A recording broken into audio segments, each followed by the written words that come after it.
This is K5 Geek, and today our video will be on how to install SDR onto your Raspberry Pi. The whole process takes about 20 to 30 minutes. I have sped things up on this video in order to keep it shorter. First thing you need to ask yourself is, why would you use a Raspberry Pi instead of a Windows or Mac machine? One reason is a portable, low-powered device that is easy to take with you.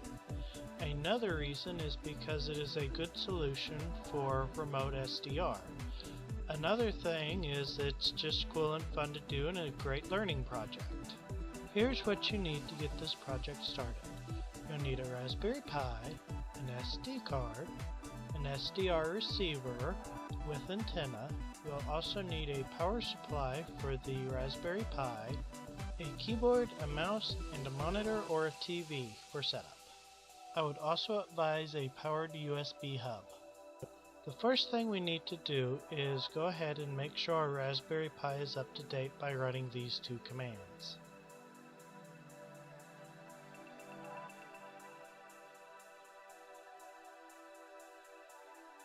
Now that the Raspberry Pi is updated, we can go ahead and install the SDR drivers.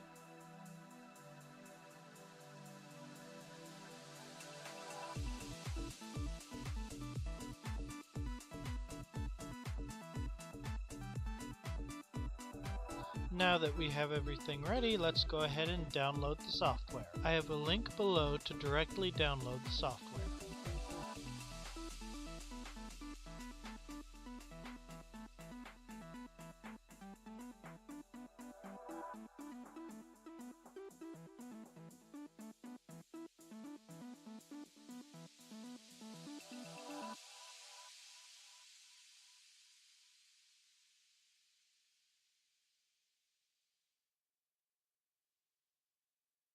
Now that we have the software downloaded, we will want to extract it into the home folder.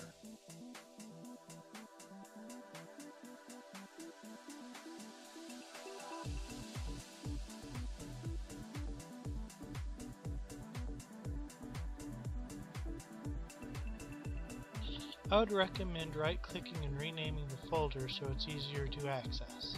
Just change the name to GQRX.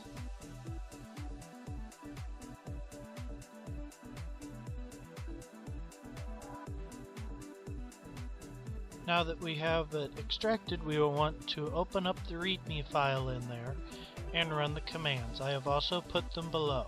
This is the part that takes the longest.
Let's go ahead and reboot the Raspberry Pi, and if you have not already plugged in the SDR receiver, go ahead and do that as well.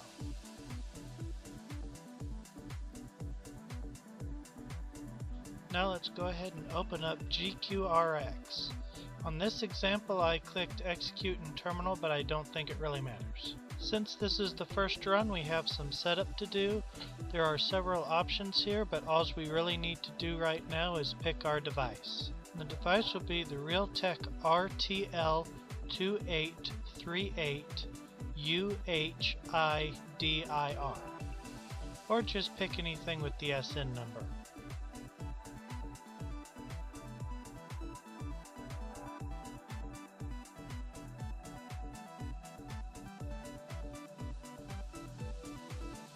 Now let's start playing with the software.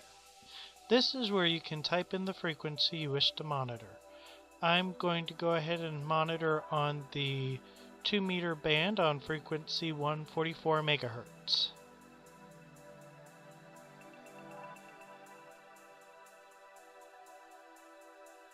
Once you have your frequency typed in, you can click the play button in the top left, and then you'll start seeing the decibel meter and the water flow chart filling in. On the decibel side, you'll see spikes. Those spikes are where you have a signal that you can probably try to receive. The water flow will also show you the signal strength. You can also change the frequency over here. If you click the top of half, it'll start moving the frequency higher. If you click the bottom half, it'll start moving the frequency lower. You will also see the line graph and the water flow chart shift as you change the frequency. Now back over to the right side, you'll see that we have settings for filtering, filter width, and the modes.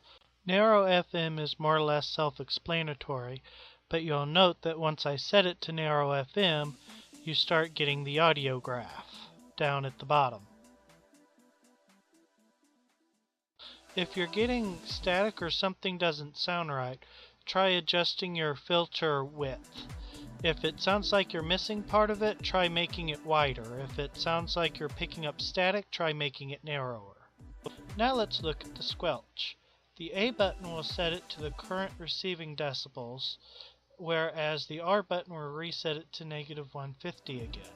You can also type in your own squelch settings.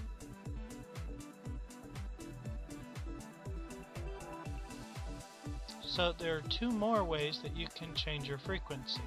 You can click on the line graph to go ahead and set to that frequency, or you have the offset over here on the right where you can use the same upper half, lower half clicks to change the number.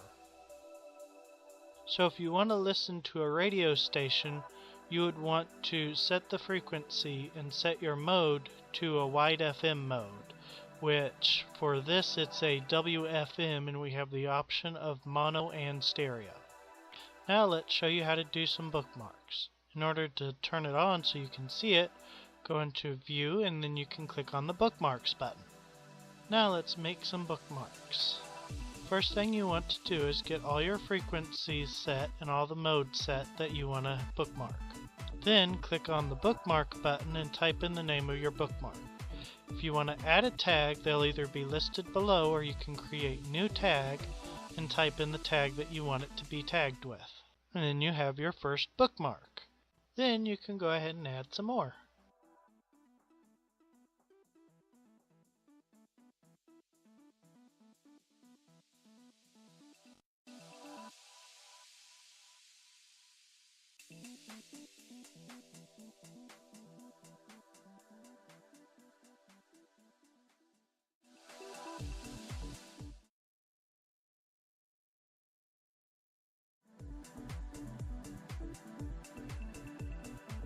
Now let's go ahead and make a desktop icon to make it easier to launch the program.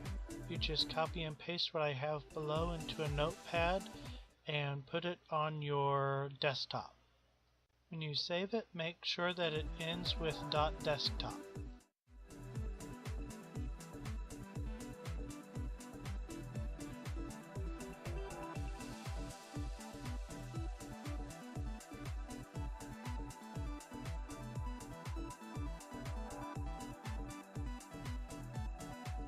Thank you for watching in 73.